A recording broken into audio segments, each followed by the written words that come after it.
Question: have you ever had a really exciting day planned? Maybe you had a hot date set up for tomorrow, or a huge event, a wedding or something you've been planning for months that's going down tomorrow, or a big performance or something tomorrow. And you go to bed excited, feeling good, you're prepared, everything is in line. But when you wake up in a pool of your own sweat. There's all kinds of sweat all over your face. You feel hot, but you also feel cold. You kind of got the chills a little bit. You're a little chilly. You stand up, you get a little bit lightheaded. Now you're getting a little anxiety because you're thinking, uh-oh, do I have a fever? What do you do? We're gonna answer that question. Stay tuned.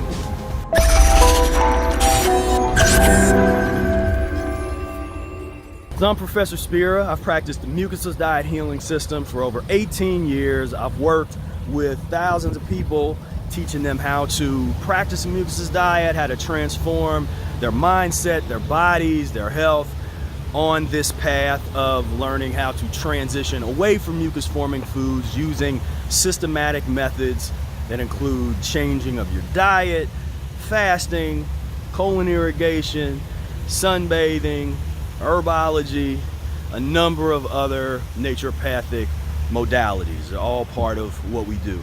In this video, we're going to talk a little bit about what you should do if you find that you have a fever. So I'm going to focus on this concept of fever, or kind of aches, feeling achy, and really look at it as a symptom as opposed to just saying, oh, well, I'm sick. You know, we like to try to get away from this concept of sickness. It's not really about like, well, I'm sick, or you're going through an elimination. We have to change the paradigm. So in this video, you're going to learn from the mucus-free perspective exactly what you're supposed to do when you find that you are going through the symptom, which we call fever. But before we get started, I want you to go down and hit that like button, hit the share button to help us out, to get this information out to a larger group of people. YouTube is playing games. They don't want to share our stuff outside of our bubble. So we're trying to get this information out to larger audience. Also down below, totally for free, we have 3 PDFs that you can get, and one of them is 5 free mucus-free recipes that can help you remove mucus from your body. You're gonna want to check these recipes out. Go down below right now, hit that link, and get that PDF. Start removing mucus from your body right now. From a mucus-free perspective, a fever is not that big of a deal. Now, my general disclaimer, I'm not a physician. Do whatever you need to do. Take advice from whoever you feel you need to take advice from. This is just a perspective that you may have never heard of before. Mucus-free perspective. We like to deal with things naturally, without medicine, without weird concoctions and complication. We keep things simple. So this is going to be a simple perspective.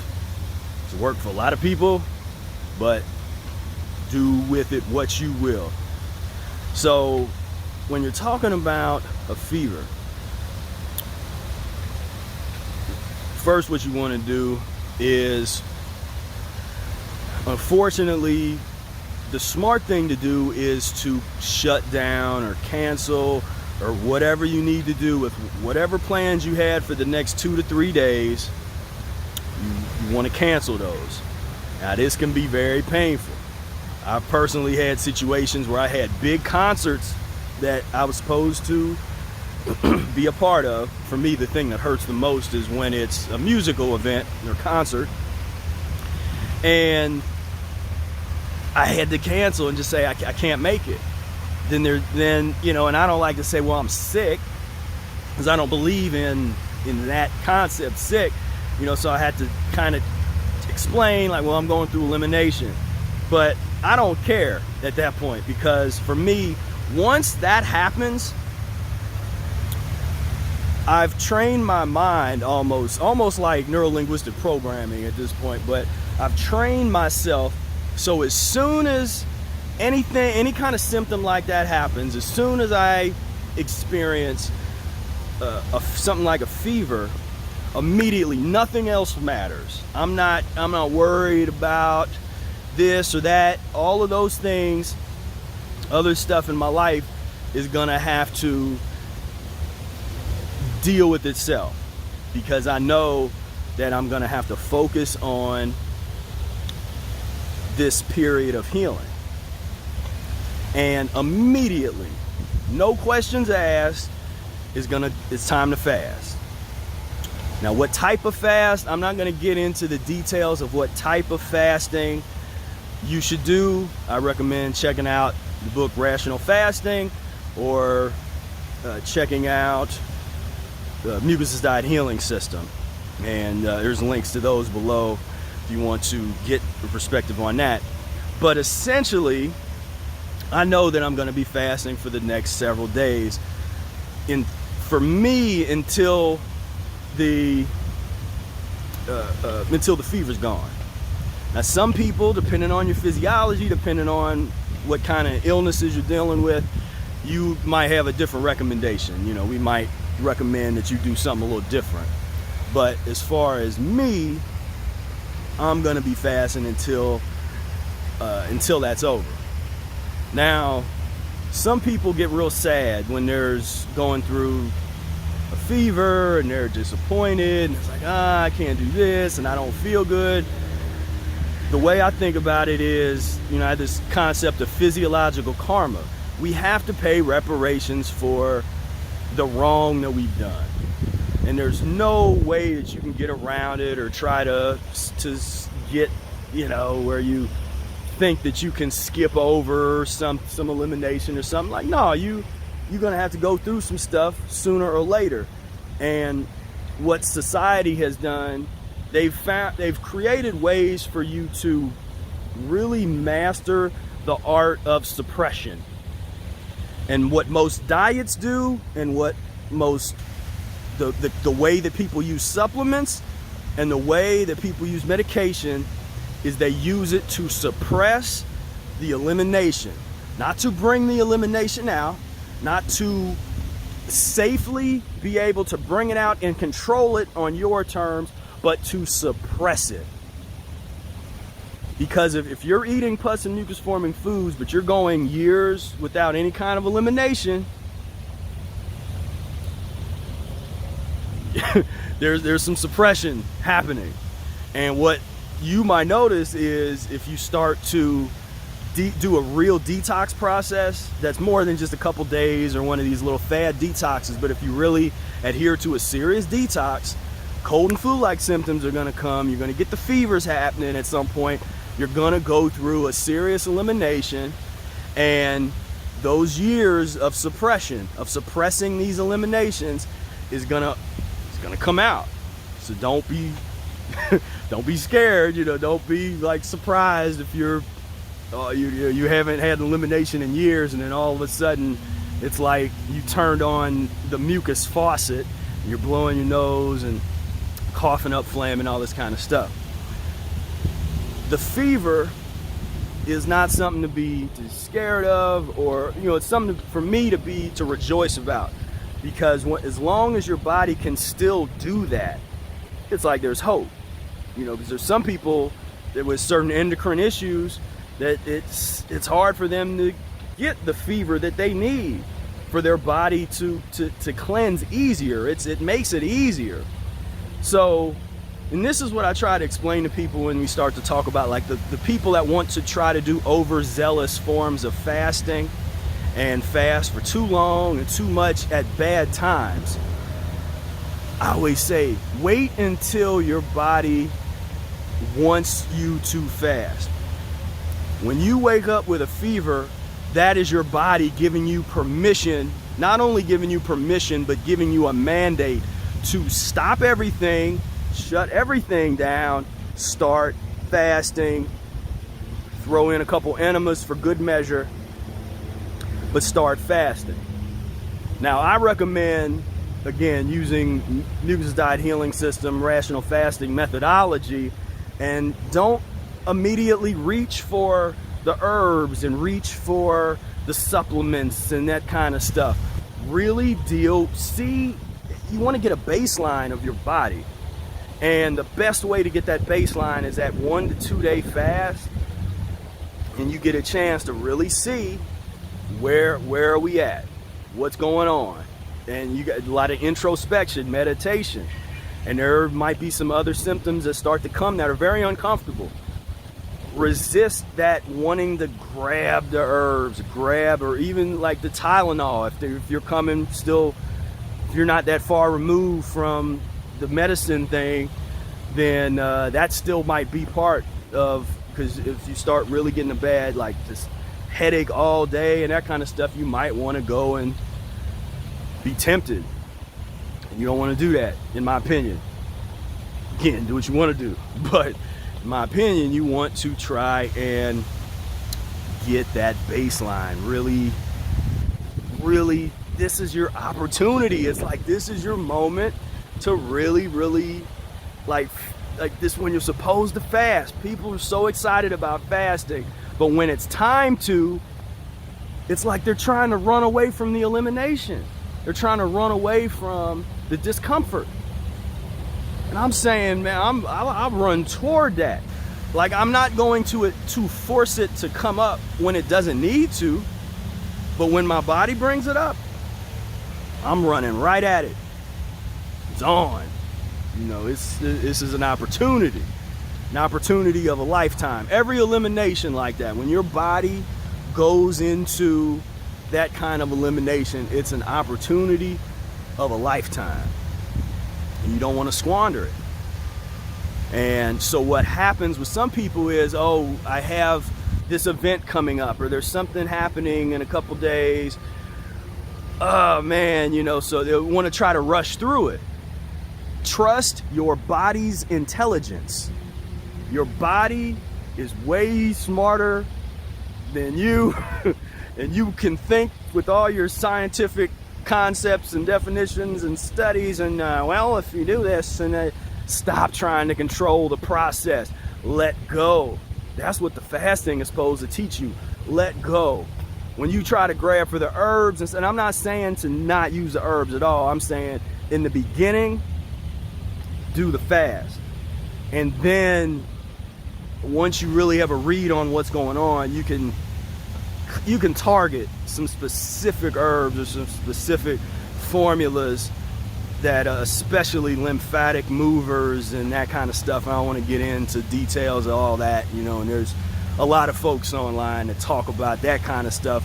My recommendation is to deal with the fundamentals of the fast first, and then ancillary, you know, you can kind of bring that in down the road, really, once you've already started to get over the issues, you know, once your fever started to come down, then you can kind of throw something like that in there.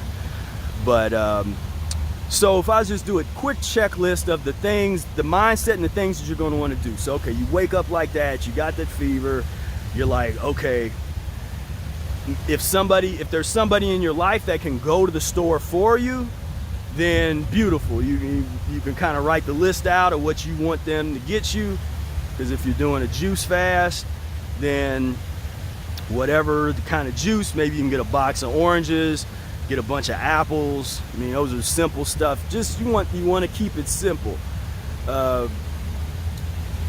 You also can, you know, you can, if you're gonna do at some point have a green juice.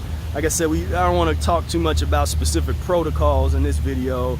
If you're interested in that, let me know. We can make another video, and kind of, there's a lot of different protocols and approaches that you can deal with, but just in general, you're going to want to deal with the store. So either someone had to go for you, you know, you have to go. And I know right now that's like a touchy subject if you got a fever, but hey, I mean, you do what you got to do. At some point you got to get this stuff, or you use some service where they deliver things to you, but you got to get to the store, and you might not feel good is if you got cold and flu-like, you know, if you kind of right, you go in and you actually be really cold, you know, it's like, and you walking around just shivering and stuff internally. So you want to be able to get in the store and get out as soon as possible, but get what you need, get enough stuff to juice, get a bunch of lemons for your lemon juice and distilled water enemas, which you're going to want to do. You just want to be set up. And when you get home, just be ready to relax. And I would recommend for a while, go periods of time where you have the computer off, you have the TV off, and you don't even have music playing. You just are laying with your eyes closed, focusing on your breath, and kind of meld into the symptoms. Like, this is, again, your opportunity to explore yourself in a way that you normally can't, because you're at a heightened state when you have that fever. You know, there's a lot that you can learn about elimination, about your own physiology when you're in this space. And so I encourage you to do that. Take that time. Then after a while, you know, turn on some whatever, if you watch your Netflix shows or something to kind of, you know, to keep the time rolling there. But don't try to tax yourself. Don't try to do a bunch of like exercise and this and that and that. This is your time to chill. Chill. And if you don't mess with the process, now like I said, at some point in there, get you lemon juice distilled water enemas would be highly recommended. Or maybe you want some warm lemon water, or you get into the heal all tea or some kind of herbal tea or something. I mean, there's, like I said, there's different things that you can do, but I definitely recommend that you just enjoy the process. You know, don't be, I mean, yeah, it's like if you had to cancel something or you're missing something, then obviously that's not great, but just really look at the blessing that this is an opportunity. There's so many people that wish that they could go through that elimination, or if their consciousness, if they understood what elimination was, they would really, really, really want to go through that other than what they're going through. We could walk through any hospital or any nursing home, and I can guarantee you that 3 to 4 days with a fever and the opportunity to transform your physiology in 3 to 4 days, and to put another number of years of not going through that kind of elimination into place. I know people that would love to have that opportunity that can't naturally create, whose bodies won't create fever. You know, so really be thankful. Be thankful that you can go through the elimination.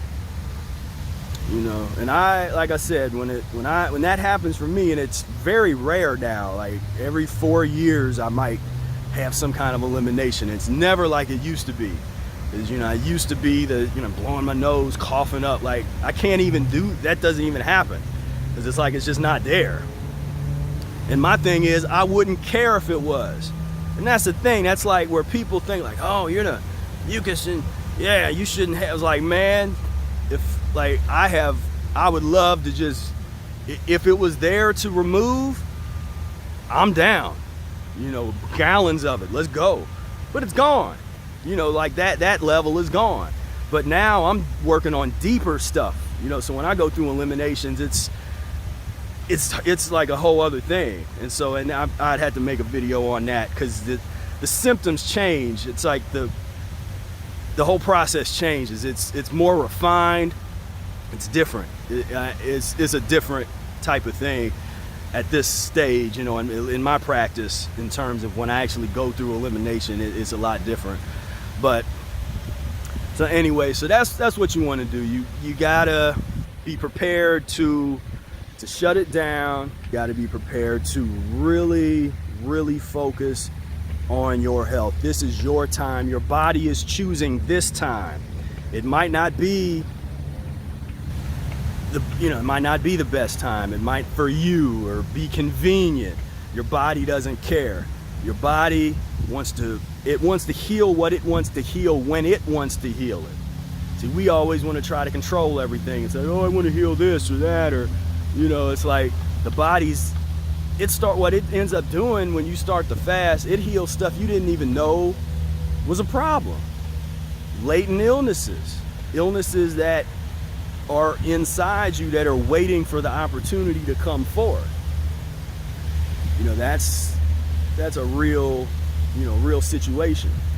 And so again, that's the fever. You get that fever, it's a good thing. In a lot of cases, it's a good thing. Go through that process and make sure you read the Mucus's Diet Healing System. That's another good thing to do while you're going through those eliminations. Have the Mucus's Diet Healing System audiobook running, so you can just hear it. It's just going. You know what I mean? Just rational fasting. Give that a read. You're listening to that. These are things that are good to just keep you in that focus. You can watch some of our videos, especially the ones talking about fasting or elimination or healing crisis or anything like that, just so you can keep your mind in a space where you understand, like, this is normal, especially for a body and humans that have gotten so far away from nature. This is how the body puts things back into alignment, helps you eliminate. Our body is an elimination machine. We eliminate from our skin, from our nose, from our ears, our eyes, our mouth. We eliminate all over the place in the body.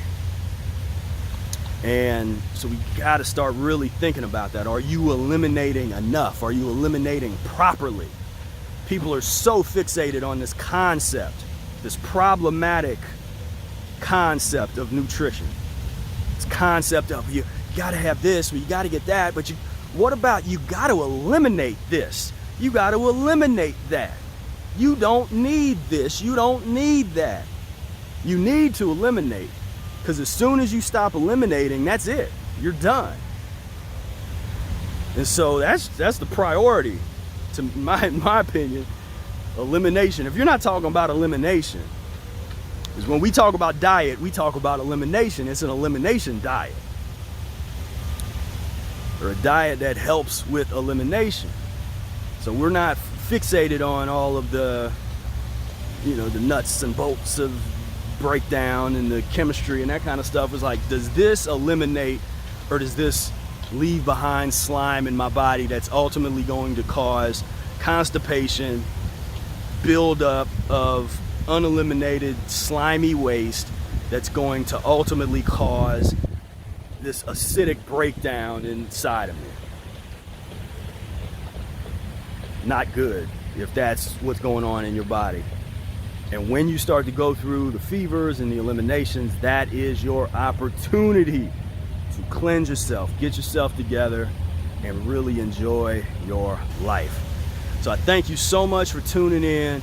You can go down, give us a little like, hit the subscribe button. Please share this video with folks that need to understand what to do when they have some kind of elimination. And really appreciate you tuning in. Until next time, peace, love, and breath.